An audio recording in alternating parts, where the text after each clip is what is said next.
Well, greetings, imagination connoisseurs. After a long absence, I am back. Your Duke of Dope Discourse, your master of fun and wonder, your viceroy of verisimilitude, and, as John Campea has called me, your existential Mr. Rogers. That's right, Robert Meyer Burnett, COVID King. I'm back. I'm here to do a mailbag. As all of you well know, during the John Campea Show live, you can get in there and ask your super chat questions, and we will answer them live on the show. But if you haven't done that, 7 days a week, 24 hours a day, you can send us a tip, a comment. Link is right down there in the description, and if we deem it appropriate, we'll answer it on a mailbag. I might answer it. John might answer it. We might answer them together. Who knows? Maybe Ray Ora one day will be sitting in this chair answering your questions. Who's to say? It's great to be back. And let's just jump right into it and see what you have to say. Leo Milmet sends in a tip and says, Rob, I just inherited a 4K TV and player. Well, that's exciting. My budget is limited, so I can only afford 5 more 4K movies now. In your expert opinion, what 5 films do I need in 4K? I already ordered Blade Runner 2, great disc. Lawrence of Arabia, an amazing disc, and 1776. Well, 1776's all new extras are mwah. Well, here's the thing, Leo. I mean, I would say this. Your favorite movies, those are the ones that you should always get first. But in the case of 4K discs, one of the great things about them is the restorations that they've done on older titles that were finished photochemically, meaning that they weren't shot digitally. So there are titles that I think, for instance, the 4K Apocalypse Now, incredible. Die Hard never looked very good on home video. Jan de Bont's cinematography was very hard to get right because of all the filtering that was used. That's an incredible disc. The original Alien is great in 4K. Gladiator, a movie that's incredible in 4K. The Matrix. They released a box set of all 4 Matrix movies, but if you just want the first one, that is an incredible transfer. Even though it's a new movie, and I'm violating my own rule here, 1917. Incredible 4K. The James Bond movie Casino Royale or No Time to Die, great 4K discs. It really depends on what your favorite movies are. And I would say that you can always do a little research. Go check out the Digital Bits website for great comprehensive reviews. And I think it's important when you're buying physical media, you should do a little research to find out, because sometimes they've messed up transfers, and you don't want that to happen. But congratulations on inheriting a 4K set and a player, and I hope you are enjoying them. Cash Villian, I like that. Did anyone else notice that when Jyn threw Mjolnir in the trailer, it broke up into pieces, taking out the army charging at her? I didn't realize that's what happened, but now hearing you say that seems like a good bet. I don't know what that means as far as the hammer is concerned. As some have speculated, maybe it was Jane Foster who found the pieces and put Mjolnir back together. I don't know. All I know is that in July we're going to see this movie, and it looks like it's going to be wildly entertaining to me, and I can't wait. Ryan Newsom sends in a tip and says, hey, guys, quick question.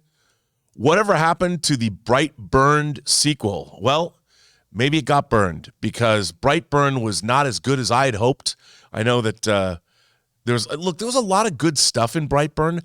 I just wanted it to be better than it was. So perhaps that's why there is not going to be a Brightburn sequel, which I don't know if anyone's really that sad about it.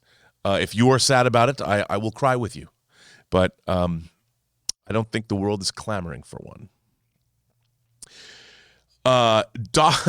Captain Dr. Hawkeye from the 407.7. Nice MASH reference there, sir. Agree or disagree? The lack of new Star Wars theatrical features and overabundance of Disney Plus shows is beginning to cheapen the overall brand of Star Wars.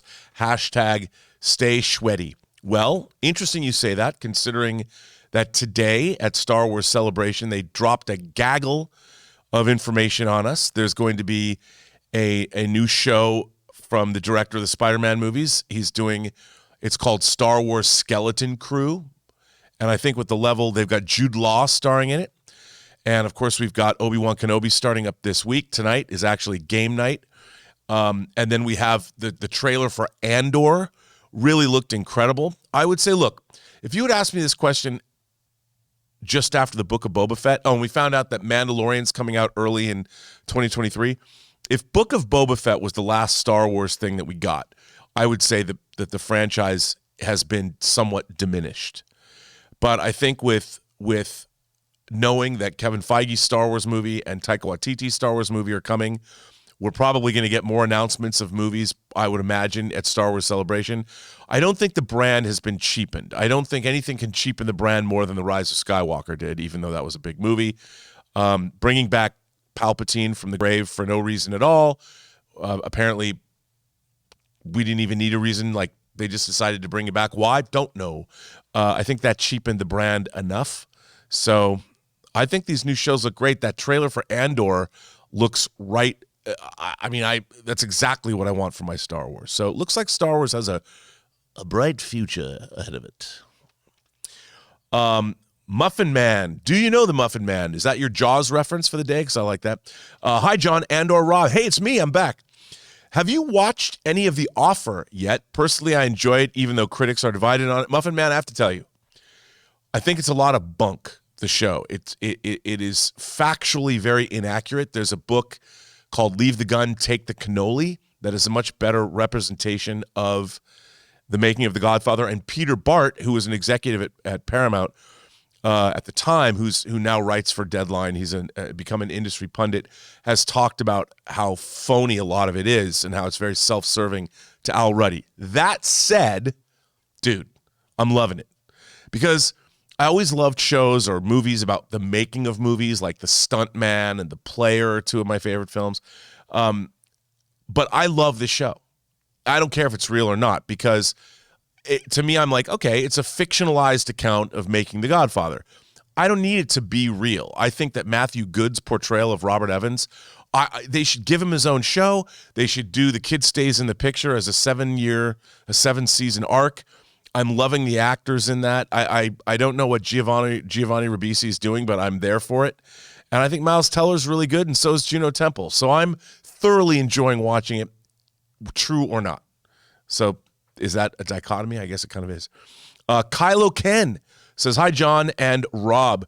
Chris's fawning over Chip and Dale finally broke me down, and I checked it out.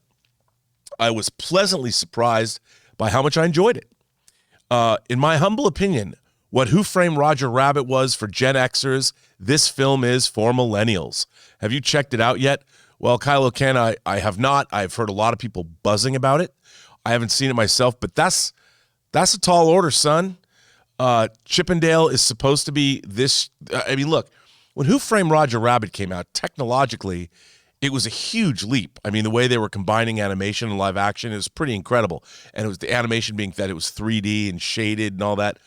Now, I haven't seen Chip and Dale yet, but I'm going to hold you to that. I'm going to watch it and be like, if you're wrong, I'm coming after you. You're going to suffer my wrath. Motassim sends in a tip and says, hello. Well, hello. Regarding the new Thor trailer, fun fact, when Thor tells Jane it's been 8 years, 7 months, and 6 days, that's the exact time since Thor 2 was released, which is the last time they saw each other until the release date for Love and Thunder. That is very interesting. I did not know that. It shows that this is why I like the MCU. They're paying attention to the finer details. I like that piece of trivia. Thanks for that one. That's quite interesting. Motassim, you are Motassim. What does it mean to be Motassim? I don't know. Or Motassim. Sends in a tip and says, first, I wanted to say thank you. The show's great. It is. Really, it's even better now that I'm back. Do you think that the first Fantastic Four movie will have an intro to Galactus? I thought it would be interesting to see an intro like Jor-El in Man of Steel, but obviously abbreviated and more focused on Galen the Scientist. You know, that could be really cool, come to think of it. Look, I don't know if it will, But I think, I most closely associate Galactus with the Fantastic Four. I don't know if they're going to give us Galactus, but I love that as an intro. Seeing that at the beginning of the movie and giving us some context. I think it's not a bad idea. I mean, obviously, I want to see Galactus. I want to see the Silver Surfer. But, they've done that already. It wasn't well done, but and they gave us what Galactus was, a big cloud. Nobody wants that. But I almost think that they should do something different and maybe set up Galactus for the next movie. But who knows? Hard to say. But I like your idea of how to introduce him. Loki's Luscious Locks says, shout out to the visual style of Gore. In a world so colorful and vibrant, Gore turns everything to black and white. It's also symbolic for his character since Gore sees the whole world in black and white. All gods must die because mine didn't answer my prayers. Look, you know what? I love the way Gore the God Butcher looks. I think he's going to change in appearance as the movie progresses. I don't know if we're going to see the symbiote sword, the what's it called, Null. Are we going to see Null? I don't know any of that. If we're going to see any of that, the god of the symbiotes. I mean, maybe that's the first god that dies. I don't know. But I think his look is great. And like you said, the idea of losing belief, and with the vibrancy and the color of everything from Thor's new threads to the rest of the world or the rest of the universe that we see in the movie, it makes sense that Gore is bringing, he's leeching the color and the joy and the life out of everything because he has no belief anymore. I like that idea. Maybe that's the case. We'll see. Jerome sends in a tip and says, would you consider the Gamora situation the same as when Black Siren came around after Laurel Lance died and the Arrowverse treated it like they were two completely different characters, and maybe the MCU does something similar with this Gamora? Ooh, you know what? That's a really interesting way to look at it. I would say you're probably onto something there, absolutely, because Jerome, they are two different characters. I mean, essentially, the Gamora that is left after Endgame is not our Gamora in any way, shape, or form. She's never met any of these people before. She doesn't know Peter Quill. She doesn't know. I mean, all she has known is her father and Nebula, and I think they would have to treat them like different characters. The funny thing is, it's I've always loved science fiction stories where you have a relationship with somebody, you fall in love with them, but then you go back in time or some calamity happens and that person no longer knows who you are. And we know that the main character is still in love with this person, but that the person they're in love with doesn't know anything about them, and you have to re-win them over. I like stories like that. So I'm just predisposed to liking that idea, but I think it's a good idea. Definitely think that's certainly a way to go. And I think they're probably going to have to go that way because Gamora has, like, we, the audience, have an attachment to her. Peter Quill, in universe, the Guardians have an attachment to her, but she doesn't know who these people are.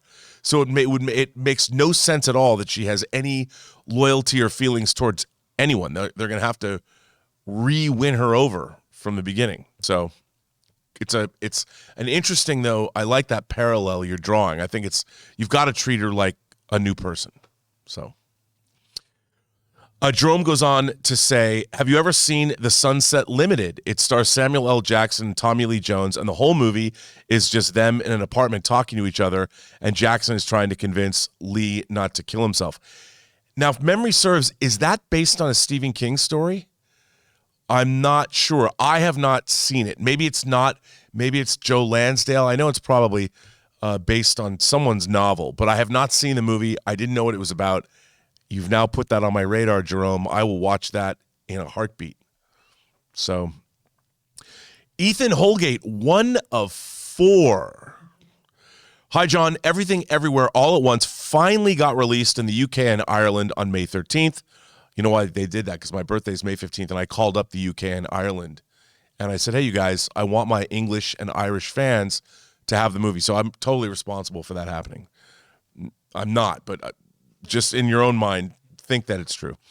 It finally got released in the UK and Ireland on May 13th, which I saw day one. And my God, That has to be by far one of the most batshit insane, crazy as fuck movies I've ever seen in my life. Like, holy shit. Talk about doing a family drama storyline, mix it up with a wild multiverse sci-fi concept, do a line of cocaine, and boom, you have this movie. Laugh out loud. I can totally see why this is your favorite film of the year. It's definitely going in my top 5 favorites of the year. For me, no doubt. I absolutely loved every second of this movie. Terrific performances from the whole cast, especially from Short Round, Data himself, Ke-Huy Quan, and not going to lie, it brought joy to my heart seeing him all grown up and in a movie again. He hasn't lost his charm, and he still has it all these years later, in my opinion. Also, I could tell the audience I was with really liked the film a lot of laughs and gasps. Also, about 20 minutes into the film, one person got up and left, and I'd say it wasn't for her. Well, Ethan, I'll tell you something. You know, Everything Everywhere All at Once, to me, represents why we go to the movies. You know, and I think that we've forgotten with all of our franchise properties and all the sequels and the remakes and all the stuff that we've been getting. Not that those are not fun and good to watch, but when you go into the movie theater and you see something that's totally new, totally fresh, you've never seen anything like it before, that's what Everything Everywhere All at Once is. It's a movie that, it's kind of like The Matrix. You have to see it for yourself. I mean, it can be described to you, but it doesn't change. Like, I think it's almost like an unspoilable movie because the experience of watching it, even if you know exactly what's going to happen, the feel of watching that movie is exactly why we go to the movies. And I'm so happy that and you know what? While there's obviously special effects in it, it didn't cost $200 million.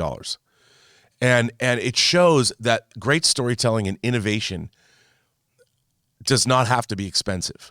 What you need, like you need with everything else, you have to have a great story, great characters, be creative. And I think it's great. I've heard Ke-Huy Quan, Short Round. I saw him on a talk show, and he was explaining how he wanted to get back into acting. And it's so great that he comes back in a movie like this, where he's able to shine. And I think that we're going to be seeing a lot more of him in the future. But I think this film is exactly what cinema needed right now, because it shows, I mean, the movie's made over $50 million, and for a low-budget movie to do that, it's great for the business. It's great for all of us. So I'm glad you guys liked it. I'm glad it was. And remember, when people ask you, and they won't, but if they do, you just tell them it's because of me that the movie got released in the UK and Ireland, because I take full credit for that. And now, a word from our sponsor. Guys, we want to thank the sponsor of today's video, Mint Mobile. You know, the one with the delightful ads with good Canadian kid Ryan Reynolds. So look, after years of fine print contracts and getting ripped off by big wireless providers, if we've learned anything, it's that there's always a catch. So when I first heard that Mint Mobile offers premium wireless starting at just $15 a month, I thought, what's the catch?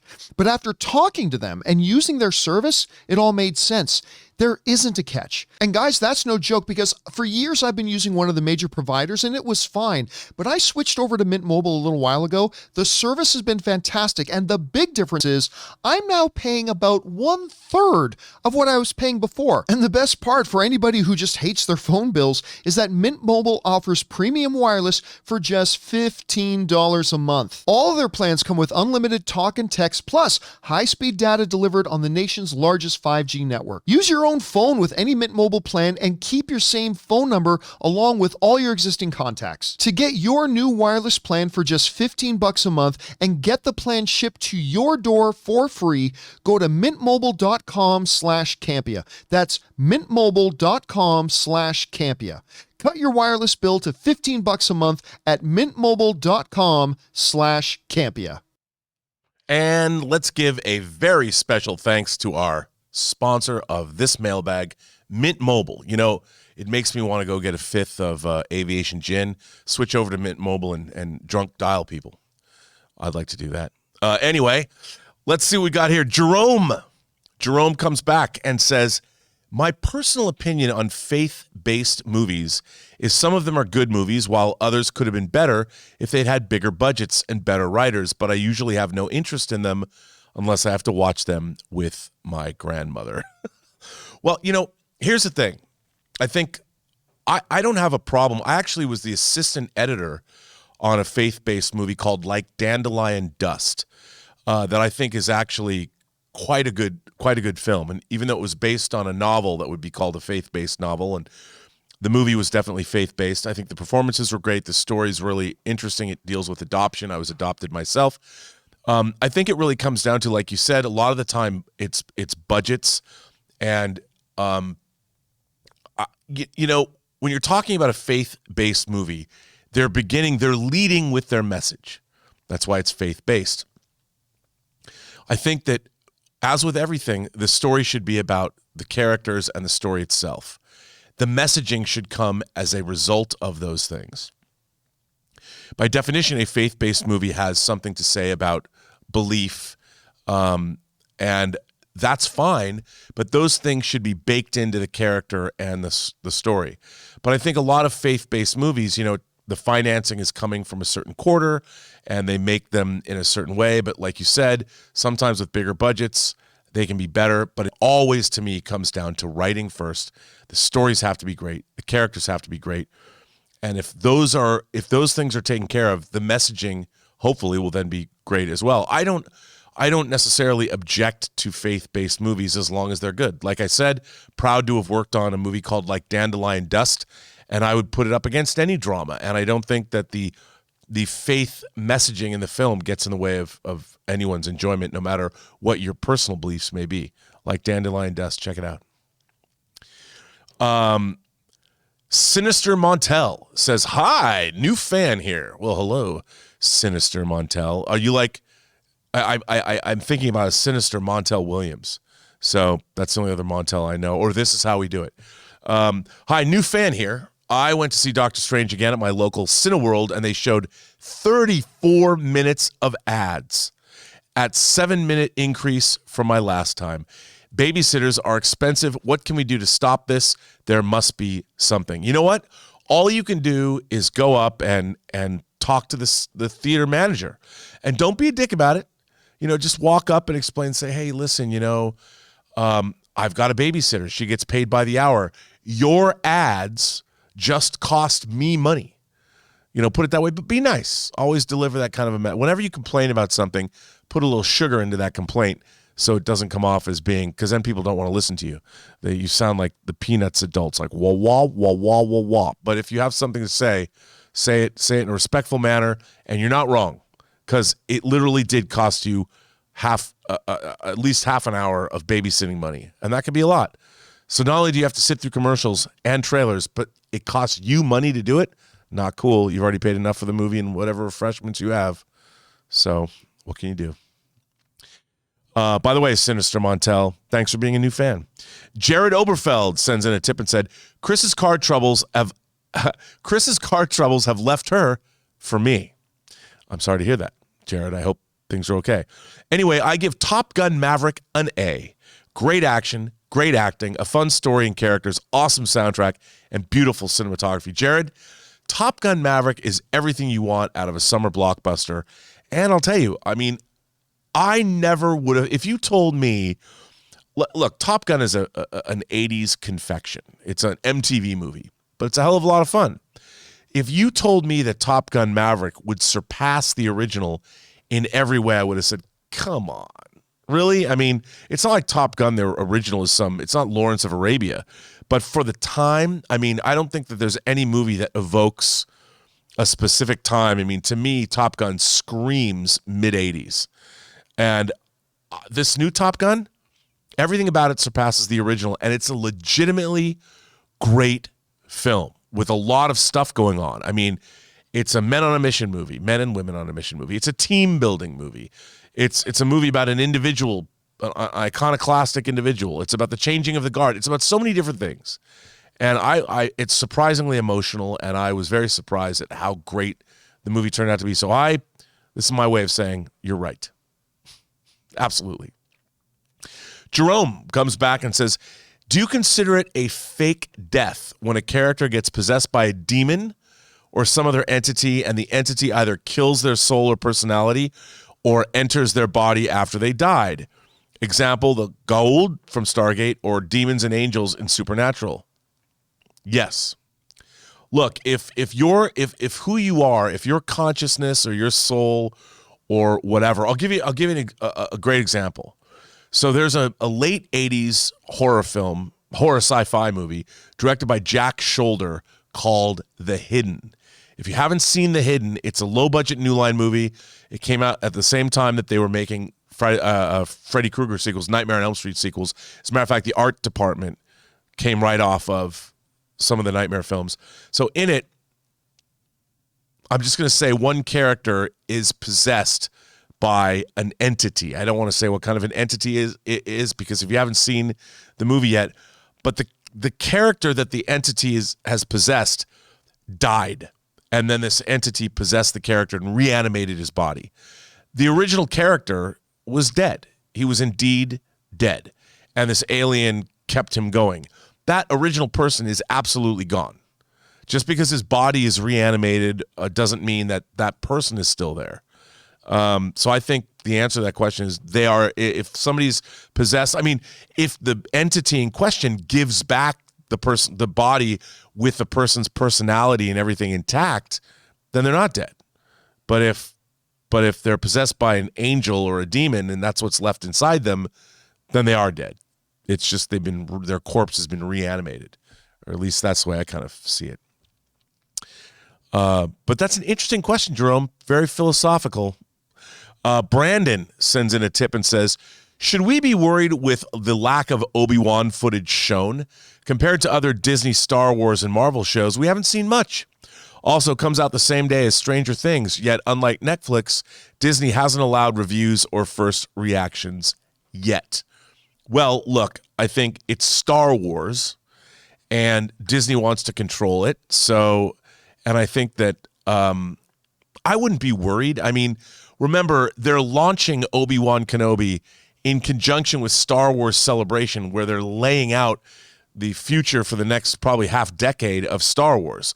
They're excited about Obi-Wan Kenobi. I think they've got something great on their hands, and they've only shown us enough so it's not spoiled. I think the trailers, they just put out another trailer the other day. I think it looks great. I'm hoping it's great. Fingers crossed. And I don't think we have to worry. I think we're in good hands. And tonight is game night. So we're less than 12 hours away. So it's exciting. And we'll know. We shall know. We will have seen a third of it tonight.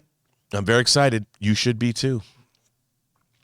Jerome is back. Jerome, thank you for all the support today.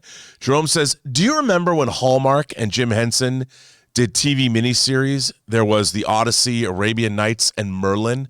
Actors like Andy Serkis, Benedict Wong, Sam Neill, Helena Bonham Carter, Dennis Hopper, Armin DeSanta, and Martin Short have all been in them. I do, and I saw some of them. They also did a great, Henson's company did a great series called The Storyteller. And I like, to a certain extent, all of these things. I mean, I really thought that they did a great job. I think the Henson Company, when they're involved with things, no matter what it is, I mean, I thought their Dark Crystal reboot was incredible too. I think they're a great company. I think they're run by people that really, really care about what they're doing. And I thought that those shows were quite good. And judging by the actors they can get, it shows you that the quality of material is of a very high bar. So, yeah. Thank you for that one, Jerome. But if you've never seen The Storyteller, you didn't mention that, check that out. Angel Aponte sends in a tip. Thank you, Angel. Appreciate it. Anonymous sends in a tip and says, hey, crew, love all the work you guys do. Well, I thank you. I thank you from all of us. My dog and best friend for 15 years recently just passed. Watching this show is helping get through this rough time just a little. Thank you all very much. Well, Anonymous, I have 3 dogs myself. And I've lost pets in the past. And I'm one of those people that believe that pets are your family. You know, just because they're non-human doesn't mean you love them any less. I think the bond that you have with animals is and look, all you can think about is the fact that you had 15 good years with your pet.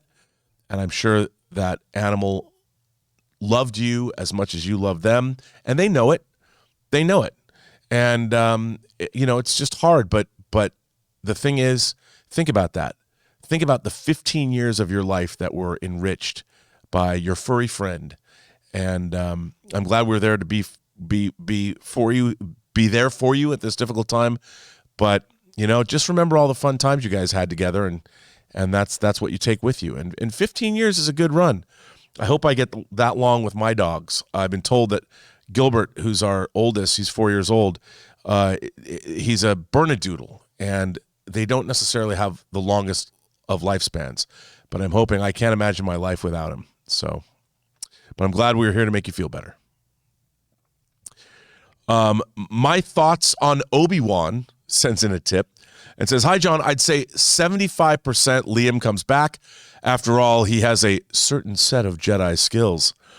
I don't think any connection to any other Star Wars show because this is 30 years before The Mandalorian. Maybe, but, there's a lot of people running around the galaxy. I'd love to see that guy they have playing Grand Moff Tarkin, play Tarkin. I'd love to see a lot of people. Probably not. There's probably not going to be a lot of connections, but we got Owen Lars. He's coming back. Who knows? Mon Mothma? Come on now. You never know who you might see in this show. But I guess we're going to wait and see. And I think probably to answer an earlier question, I think a lot of the reason they haven't shown us a lot is they didn't want to give away a lot. I think there's going to be a lot of surprises in Obi-Wan that people are going to go bananas over. And I, for one, am one of those people. So I can't wait to see it. Of all the new Star Wars material, even more so than Force Awakens and Last Jedi and Rise of Skywalker, this is the thing that I've been most excited about. So can't wait to see it. I'm very excited. I think tonight's going to be fun. We'll know because we're going to have a show tomorrow and discuss it. So tune in for the Obi-Wan Kenobi after show right here on this channel tomorrow. Bubble and Squeak sends in a tip and says, "Hey, John, hope you're well. A possible surprise guest, Keira Knightley in Obi-Wan. Her character was devoted to Padme, and wouldn't she be one of the few people Obi-Wan could trust?" Ooh, I like that idea. I just don't know if you could get Keira Knightley to come back. I like the idea, I like the way you're thinking about that. Obviously, she wasn't in the movie for that long. You'd have to remind people of who she was and what she played. But I think that, I like that idea. It would certainly be a nice nod to the fans. I don't know if they'll do it. I don't know if Keira Knightley would come back unless she had more of a substantial role. But again, who knows? I think that they know how much fun some of these cameos could be. And Disney, they've been very cameo crazy lately. So I wouldn't put anything past them at this point. Nothing. Anonymous sends in a $20 tip. Well, Anonymous, thank you for supporting the channel in that way. "I am so excited for Obi-Wan. I loved all of your theories on yesterday's show, but I think we're all missing one obvious possibility. A 100% chance we see a de-aged Senator Bale Organa and a young Leia, if for no other reason than for Ben to check up on her." Well, let me tell you something, Anonymous. Since we're talking cameos, it makes a lot of sense that Bail Organa and Princess Leia would somehow appear in this show. I think it makes a lot of sense because they're key to the rebellion, and I think there's a connection obviously to Ben Kenobi there, and I think we're going to see that relationship set up. So I'm kind of with you on this one. Jimmy Smits, still a handsome guy, can come back and play Bail Organa. And they've obviously got the CG Leia that we saw at the end of Rogue One. So it would not surprise me. As a matter of fact, my over or under on it, maybe not 100%, but I'll go above 75%. How about that? That's how sure I am that we're going to see one or another, or maybe both, of them in this show. I think it makes sense. I think it would be earned. I think it's exactly what people would love to see. And it would not surprise me in the least if it happened. Plus, from a storytelling standpoint, they could work it in and it wouldn't seem cheap. It would absolutely feel organic, organic, or it. I think that it could absolutely happen. No Right But Wong says, sends in a tip and says, I know everyone is excited Christian Bale is back in a comic book movie, but what about Ethan Hawke? He famously didn't want to do comic book movies either. Was his villain any good? For me, his Arthur Harrow ended on the same level as the Flag Smashers. Well, I mean, look, I did not like the fact, first of all, I thought Ethan Hawke was great in Moon Knight. Did I like the fact that he gets assassinated in the back of that limo? No. I wanted to see more of him. I don't know if he was as bad as the Flag Smashers' demise, but it was, here's the thing. If some actor says something about some event or some role, and then years later they come back and they play a role like, I would never be in a comic book movie, and then this actor winds up in a show like Moon Knight, if the actor delivers a good performance, from my perspective, all is forgiven. And I thought he was great in Moon Knight. So for me, Ethan Hawke, all is forgiven. I'm sorry you went out like a punk, that you just got shot in the back of that limo. If that really actually happened, who knows? No man can say. Khonshu going to that asylum, picking up a dude, he's wandering around in that limo. I don't know. I think that there could be a level of unreality there that we just don't understand yet. But I didn't mind it. I didn't mind it. Dirt on my boot. I love how you're keeping this one going, too. I love these little ongoing threads. Dirt on my boot says, I used to think after Avatar and Clash of the Titans that Sam Worthington was just bland. Then I saw Under the Banner of Heaven. It's filled with great acting, including from Sam. Nothing has made me more excited for Avatar 2 than seeing him in that show. Well, Dirt on my boot, I think, every actor is one step away, one project away, one series away from greatness. And it really depends. I mean, Sam Worthington, I liked him as Jake Sully in Avatar. And I haven't seen Under the Banner of Heaven, but it's got great actors in it. And I'm sure he earned his way onto that cast. So it's great to hear. I'm really excited about Avatar 2. I'm glad to hear that you're excited about it. But to hear that Sam Worthington, he's got a lot more experience as an actor. So maybe we're going to get a really great performance from him in Avatar 2. I would expect so.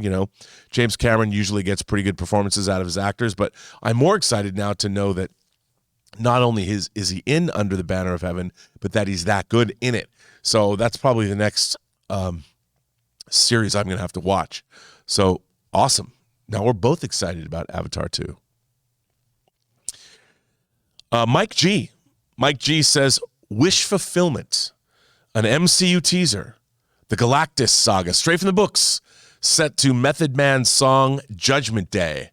I'd watch until my soul gave up. Dude, I wish you didn't do that, because now this is now going to be my wish. I want to see this exactly the way you described it. Method Man's Judgment Day, Galactus. I mean, come on. Who doesn't want to see that? You know what? As a matter of fact, some industrious viewer right now, watching this right now, you go make the two of us look, release it on your own YouTube page. But I know it's not just going to be for the two of us, because it's such a good idea. You go make that trailer. Somebody make that trailer and put it on YouTube and tag me in it, because I want to see it. What a great idea. Maybe I'll do it myself. That is a good idea for a trailer, and that's all I want now. Thanks for putting that in my mind. And if I don't get it, I'm going to be depressed for the rest of my life, and I'm going to come after you, and I'm going to have you come up with another dream for us to believe in, because this one might never happen. Josh, how you doing, buddy? Josh says, hi. Well, hello. I wanted to ask if you guys have been listening to the Batman Unburied podcast. I have not. I didn't know it was on. I was looking forward to that. And what are your thoughts? So far, in my humble opinion, it's fan-fucking-tastic, and I'm hoping to get more DC audio dramas like this, maybe even Marvel shows. Well, I have to tell you, the first one of these things I heard was The Sandman, and I don't know if it's made by the same company as The Sandman. It's like 11 hours long. It was incredible. So this Batman podcast, I have yet to hear it, but it's absolutely something that's on my radar. I didn't realize it was even out yet. But if it was even remotely similar to what they did with Sandman, I'll bet it's amazing. And it's not just a podcast, it's with all the sound effects. It's like you're listening to a drama, and incredible. And the first Sandman one was like 11 hours. I don't know how long this is, but I definitely want to check it out. And hearing you say it's fan-fucking-tastic, I'm telling you, that's right in my wheelhouse. I'm very excited. Anonymous sends in a tip and says, hey, John, you use Hugh Jackman as Wolverine to defend any actor in any role. But if a 5', 5" actor played Superman or Thor, even if they nailed the performance, I don't think people would buy it. You flip the coin on height, there is a standard. Agree? Well, Anonymous, I think yes. I mean, obviously, when you cast someone in a role, you have to make sure that that person embodies the character that you've cast them to embody. And I think that if you cast a dude who is 5'5" to play Superman, it would be very difficult to pull that off because Superman would be acting around actors. I mean, how tall is Michael Keaton? Is he short? That's John, by the way. John off camera is chiming in. I just think that if you have Superman around, it's harder to pull something like that off if the actor's 5'5". You know, I mean, I think you're going to have, and it's not just the actor you can make look good, but what about the people around him? It become a production issue, especially if it's Superman. Like, if Superman's going to fly around and rescue Lois Lane, are you going to then have to cast an actress who's like 5 feet tall, which I guess you could, but what you're doing then is you're selling the illusion that Superman is bigger than he is. But I mean, I guess depending on what you'd want to do, the real question is could you believe that a 5'5" actor is Superman in our world right now with so many people that are taller? Does Superman have to be tall? He's Superman. It really doesn't matter how tall he is because he can still be Superman and get away with it. The problem is, I think for us as viewers, I think it would be harder for us to accept a shorter Superman as opposed to like Hugh Jackman playing Wolverine. Hugh Jackman is he's a very handsome man, very imposing guy. He's very physical. So he really embodied the character of Wolverine. But it was so funny because as a lifelong X-Men fan, I'm like, the reason he's called Wolverine is because Wolverine is small but fierce. So it was kind of crazy that they cast Hugh Jackman in that role, but it worked out because we have a tendency to appreciate, people that are tall and imposing, and that's what we want from our superheroes. But it's an interesting question. I just don't know if you would cast a 5'5" Superman. But as John pointed out, Michael Keaton's not a big guy, but in Tim Burton's mythos, that's why he's wearing his suit and has the cape and all that. Tough call. But I don't think I wouldn't cast an actor who's 5'5" to play Superman. I think it would cause too many problems out of the gate. But that doesn't mean they couldn't be. Chewie sends in a tip and says, hey, John, I've seen your video on the 10 worst things about movie theaters. Would you consider doing a 10 best things about movie theaters?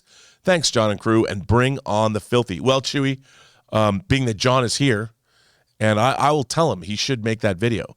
Although I don't know, how many, we all know what's good about movie theaters, so I don't know if people would tune in, I think because we would all agree. But I'll ask him. I think that's a good idea. Why not share the love as opposed to the hate? It's always better to share the love. The Ewoks thought so. Celebrate the love. Yub nub. But they took that out. So then what are we going to do? What can you do? I don't know. Chewie comes back and says, hey, John, I've also seen your Marvel Phase 4 video. My theory is that Phase 4 was to close up the blip event, develop past characters, introduce new characters, and introduce the idea of the multiverse and how it works before Marvel goes at a faster pace. Well, Chewie, that sounds pretty good to me.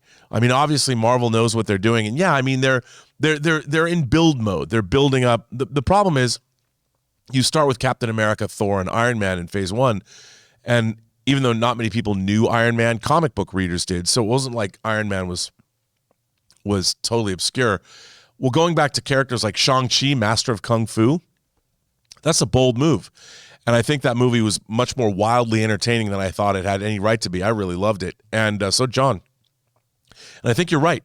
I think they're building up because look, they know they can't equal the success of the first year. But if you look at the actual box office returns on even a movie like Black Widow, I know she's been established, but those movies made more. Like the Captain America, the First Avenger, I don't know what the exact amount was, but it didn't make over $200 million domestically.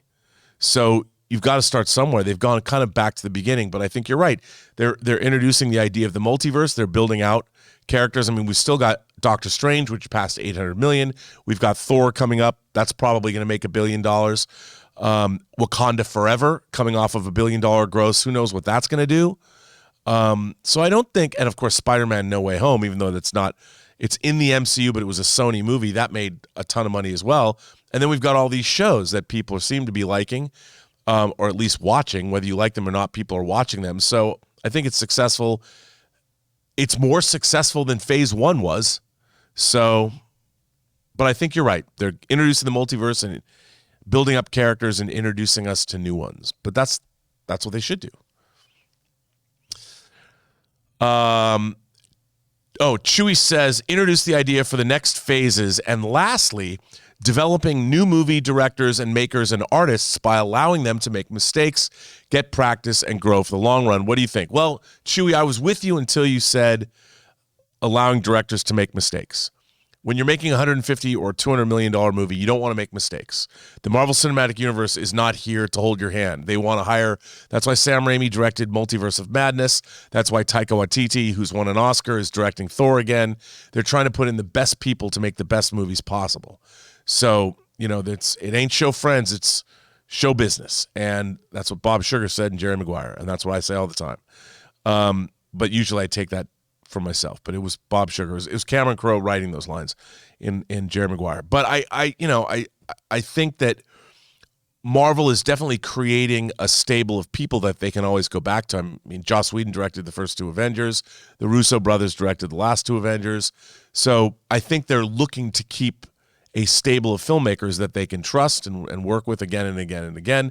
So I think that's part of it. But nobody wants to make mistakes. No mistakes. Briggs Darklighter says, in the Obi-Wan series, if I don't see a young Luke Skywalker bullseye womp rats, I'm done with Star Wars forever. Well, that could happen. I mean, I would love to see his T-16 Skyhopper. I'd love to see him bullseyeing womp rats. I think that would be a lot of fun. I think they're on Tatooine. That's something I could definitely see happening. You see that Obi-Wan is monitoring Luke to see how his skills are developing. So that makes sense to me. So yeah, I listen, if we don't see that, I don't be done with Star Wars forever because Andor looks like it's going to be good. We're probably going to get a lot of other announcements being made. I really want to see the new Jude Law series, Star Wars Skeleton Crew. I think there's a lot out there, a lot to love. Don't give up. That leads to the dark side. Have faith. AB DeVillers? Is it that DeVillers? I think so. Interesting name. Hi, John. Gore killing the hedonist Zeus won't be much of a kill, would it? With emphasis on killing gods in the trailer, they better deliver. Surely Bale didn't come back to comics just for a 5-minute CGI battle. What do you think in the script compelled him to come back? Well, AB, that's actually a really good question. Why does any actor want to take any role? Because it's a great, well, first of all, the money, I know. Let's not be cynical. You got to pay him some money. And I think Christian Bale wasn't necessarily going to come back and do another comic book movie. But I would assume that the part for him was tragic. Let's say Gore, his God doesn't answer his prayers. He's angry. He's angry at all gods. And I think there's a very tragic Shakespearean component to that character that they probably brought through in the screenplay. And that there's probably a lot of scenery for him to chew as Gore the God Butcher. And he probably read it and thought, this is a great part. Look at the villain turns. I mean, in his own movie, The Dark Knight, I'm sure there were times when Christian Bale is thinking, man, Heath Ledger is having way more fun than I am playing the Joker. and he probably learned from the best. And the idea that he could play this very flamboyant, very theatrical villain that has all these great lines to say is probably something that was very appealing to Christian Bale. I think that's why he took the part. I mean, I'm sure they gave him a lot of money, but I think the part was probably great, gave him something to really do and create something that people would remember for a long time to come. Thor 4 Predictions sends in a tip and says, with themes of retirement and peace, Thor's arc will come to an end. Gore and Thor will end up killing each other. Jane will die too. Korg is retelling the events of the film. Something pivotal like killing Thor is partly why Bale is making a comeback to comics. Geez, Thor 4. I mean, while I don't necessarily think you're wrong, I don't know if they're going to kill off Thor. But if they do exactly what you just described, I'd be there for that. I'd be like, well, that's a bold, audacious way to go. But I think even if they did that and it's exactly the way you said it was, I think at the end we'll find out that Thor didn't really die. But I do like the way you think, because I would like to see that movie that you described. So, hey, why not? Quan says, hi, John. I finally watched Hamilton on Disney Plus to see what the hype was all about. I have to say, it lived up to the hype. By the way, I got to just chime in. It looks great on Disney Plus. I loved it. I never saw it on the stage, so seeing Hamilton on Disney Plus was great. By the end, I was asking myself, why am I crying for Alexander Hamilton? Who lives? Who dies? Who tells your story? Are powerful words. Yeah, Hamilton's great. And, Lin-Manuel Miranda is a genius for even coming up with that. I'm a huge fan. I mean, one of my favorite things of last year was his film Tick, Tick, Boom. But I thought Hamilton was great, and they did a great job cutting that together. I mean, it was a phenomenally the translation from the Broadway stage to a film is not always the easiest thing to do, but they made it great, man. It was great. So I'm glad you discovered it. I'm glad you watched it, and I'm glad it lived up to the hype. So, Quan, that's another Jerry Maguire reference. The Quan, hi, John. I already said that, Quan. Never mind. But you have the Quan, so that's good. Frankie W. Gouge says, Horizon Zero Dawn is probably my favorite game in the last few years. One of my favorite sci-fi tales of any genre. Spend 30 to 45 minutes watching game movie of it on YouTube. Bet you watch the rest of the 6.5 hours of it. Well, Frankie W. Gouge, I got to tell you, I have Horizon Zero Dawn. I have not played it yet. Can't wait to play it. And you know what? I've heard nothing but praise, just like you just gave us, that it's a great sci-fi story. It sounds like it's right up my alley. Can't wait to try it out. And I'm really looking forward to it. So, yes, sir. Horizon Zero Dawn. It's being turned into a series. Go figure. And guess what? That's right. It is the end of this episode of the Mailbag. I want to thank all of you for generously supporting the channel via tips and giving us great things to talk about and to discuss, but also you're supporting this channel while you do it. And we very much appreciate that. It keeps us all going. And I mean, how would I go to Starbucks every morning without you guys out there helping us along? But thank you all for the questions. My name is Robert Meyer Burnett. You can find me every day here on the John Campea Show, because I don't plan on coming down unless I get monkeypox and I'm out for maybe ever. I'm going to be back. So I'm here every day. I love doing mailbags. Thanks for being here. You can find me on other social medias.